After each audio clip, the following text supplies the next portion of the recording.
Hola chicos, muy buen día, espero se encuentren muy bien. El día de hoy vamos a estar hablando sobre la etapa posterior a la patria o a la reconquista española y que da inicio con la campaña libertadora de Simón Bolívar, que es el periodo que se conoce como la Gran Colombia. Entonces, la Gran Colombia fue un país creado en América en 1819 a través del Congreso de Angostura, que se reunió justamente en esta misma ciudad. En este Congreso se crea la ley fundamental, es decir, la constitución política, y que fue después ratificada en la ciudad de Cúcuta en el año 1821. Este país estuvo conformado por la Nueva Granada, por Venezuela y posteriormente se fueron adhiriendo a esta república en los países de Panamá, Quito y Guayaquil, que en la actualidad pertenecen a Ecuador. El término de la Gran Colombia se empleó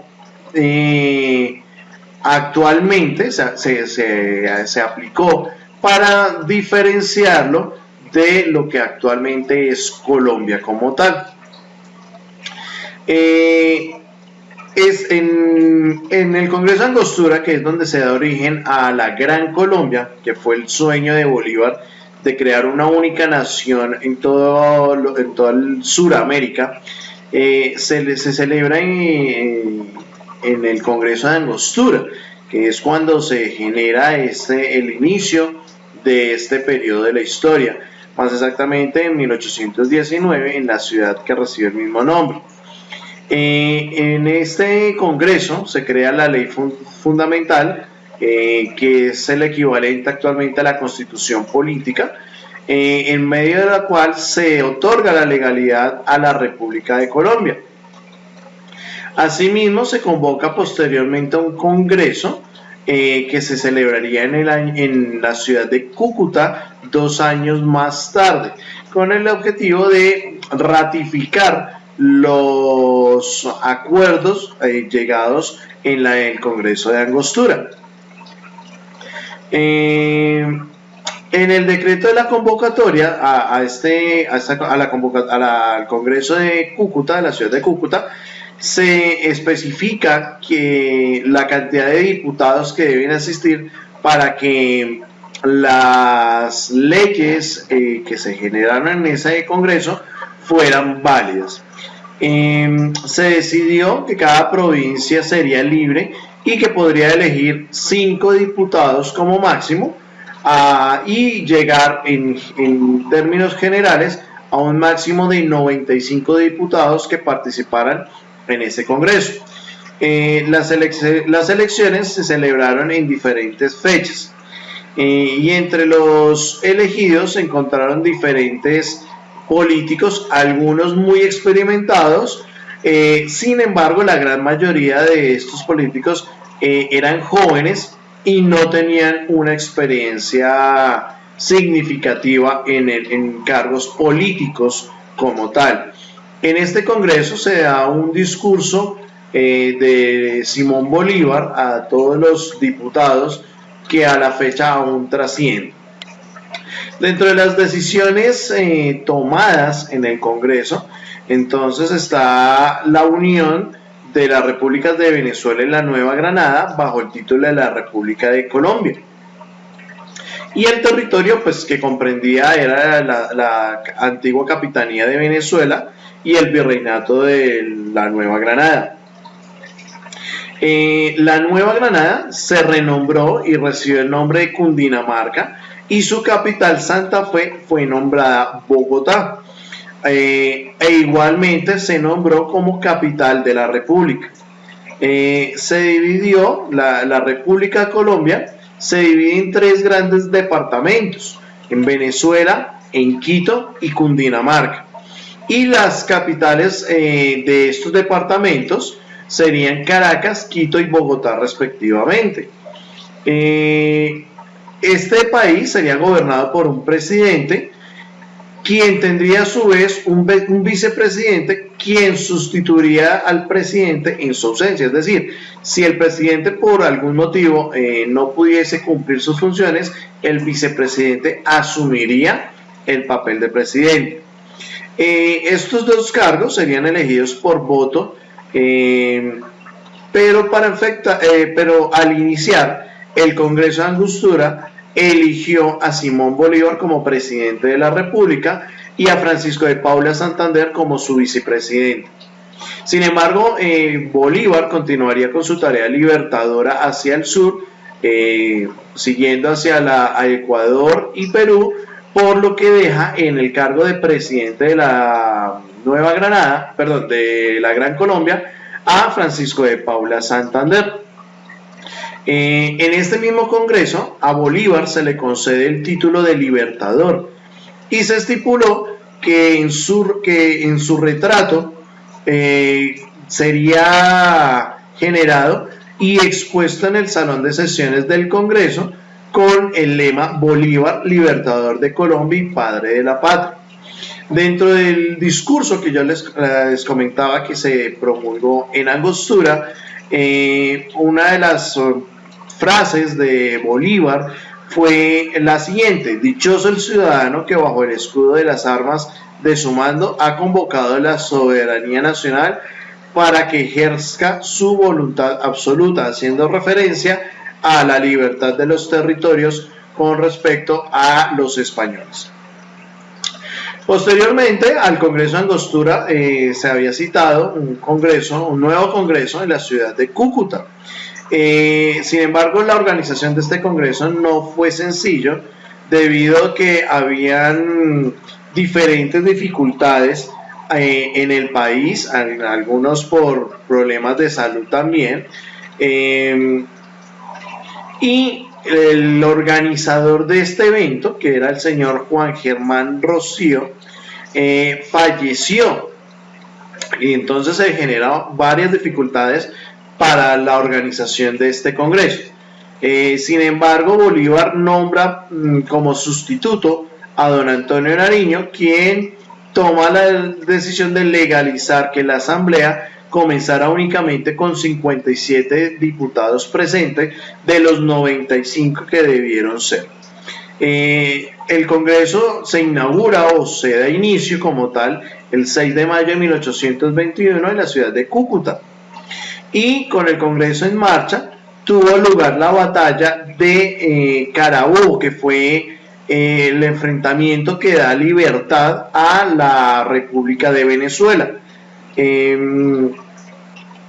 Y sus representantes pues se vieron diferentes dificultades para poder asistir a esta convención. Dentro de los logros que se llegó en esta convención fue la reunificación de la Nueva Granada y Venezuela. Se da por sentado de manera ya oficial, a pesar de que en el Congreso de Angostura ya se había dicho, pero es en el Congreso de Cúcuta donde se oficializa este acuerdo, y posteriormente se uniría la República del Ecuador.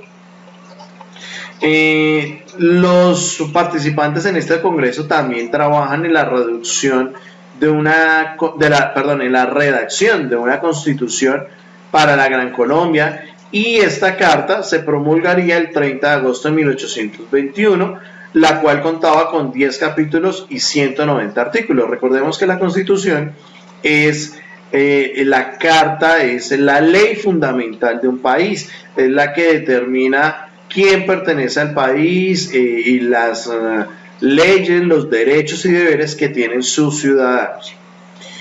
Aparte de esta Constitución, se aprobaron varias reformas que se consideraban de forma urgente, de tal manera que algunas medidas liberales buscaban mejorar los derechos de los indígenas, los esclavos y de los ciudadanos en general. Asimismo, se buscó limitar el poder de la Iglesia. Dentro de estas reformas, las más importantes fue la ley de manumisión, que era la libertad de los esclavos, eliminar la alcábala o el impuesto a las ventas de los vendedores de la época, la igualdad de los indígenas y la disminución del poder de la iglesia, debido a que la iglesia tenía bastante poder en ese entonces. Posteriormente, en el año 1828, se lleva a cabo la Convención de Ocaña.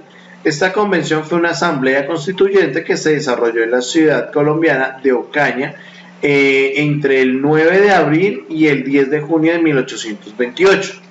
El objetivo era reformar la Constitución de Cúcuta y resolver diferencias relacionadas con la República. Entre ellas, las más sobresalientes era la disputa que tenían los bolivaristas contra los santanderistas, quienes los unos apoyando las ideas, bien, valga la redundancia, de Bolívar, y los otros las ideas del general Francisco de Paula Santander. Más exactamente, la polémica estaba dada en la forma de gobierno, si debe ser un gobierno centralista que estaba apoyado por Simón Bolívar, o un proyecto de gobierno federalista impulsado por Francisco de Paula Santander, de tal manera que esta era la gran lucha y el objetivo de esta convención. Sin embargo, Santander tiene que ceder a su aspiración de dar un gobierno federalista, debido a que en la promulgación de la Constitución de Cúcuta se estipulaba que la Constitución no se podía modificar hasta tanto no cumpliese 10 años de su expedición como tal. Como consecuencias de esta convención, se da que Santander tiene que ceder en su objetivo de poder. El 13 de junio de 1828 se genera un movimiento popular en Bogotá, generado por el general Pedro Alcántara, quien era el comandante general del departamento de Cundinamarca y que apoyaba la idea de tomar el poder por medio del mando militar. El 27 de agosto, Simón Bolívar promulga un decreto orgánico, al cual llama la Ley Fundamental, por medio del cual asume la dictadura y deja sin vigencia la Constitución de Cúcuta, disolviendo el Congreso y todos los cargos públicos que se habían creado y que representaran una posible oposición, comenzando por el cargo del vicepresidente y proclamándose como dictador, dándose como título presidente libertador. A este título, quienes se opusieron a sus nuevas propuestas absolutistas y fueron perseguidos y tuvieron riesgo de prisión, sobre todo después de la conspiración septembrina que se dio el día 25 de septiembre de 1828, que fue un atentado que se planeó. Se dice que estuvo a la cabeza el general Francisco de Paula Santander, sin embargo esto nunca se pudo comprobar. Este atentado estaba dirigido a acabar con la vida del general Simón Bolívar. Sin embargo, gracias a la intervención de sus allegados y de Manuelita Sáenz, Simón Bolívar es salvado, por lo tanto no pierde la vida, y en su discurso de victoria ante este atentado decreta que Manuelita Sáenz era la libertadora del Libertador, y por este motivo se conoce a Manuelita bajo este apodo.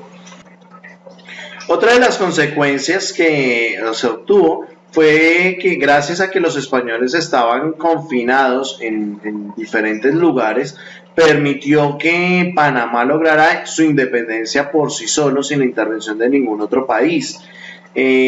Posteriormente, a los pocos días de esta independencia, llega al istmo de Panamá una misión enviada por el general Agustín de Iturbe para conseguir que Panamá se uniera al naciente Estado mexicano, como ya lo habían hecho otros países centroamericanos. Sin embargo, en Panamá prevalecía la idea de unirse a la Gran Colombia, teniendo en cuenta que en la misma acta de independencia se señalaba su intención voluntaria de adherirse a esta nueva nación. Al enterarse Bolívar de esto, envía al coronel Fábrega para poder llevar a cabo esta unión. 2 meses después de la Constitución de Cúcuta, dicha carta no resultó grata a los próceres. Entonces los dirigentes de Panamá, quienes habían sido los negociantes vinculaban el tránsito y tráfico internacional, debido a que sus grandes actividades era el comercio. Ante esto, los gestores panameños de la independencia de España optan por unirse al Estado colombiano, pero bajo el entendimiento de que dentro de este, Panamá mantendría una autonomía económica y política, es decir, no se iban a someter a la Constitución de Cúcuta.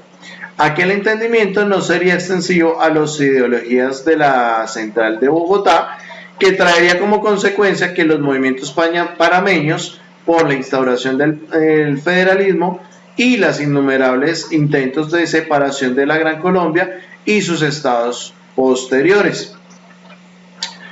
Bueno, chicos, hasta acá los acompaño el día de hoy. Nos veremos en una próxima ocasión para hablar sobre el federalismo versus el centralismo, en lo que se llamó en un periodo del santanderismo versus el bolivarismo. Que tengan buen día.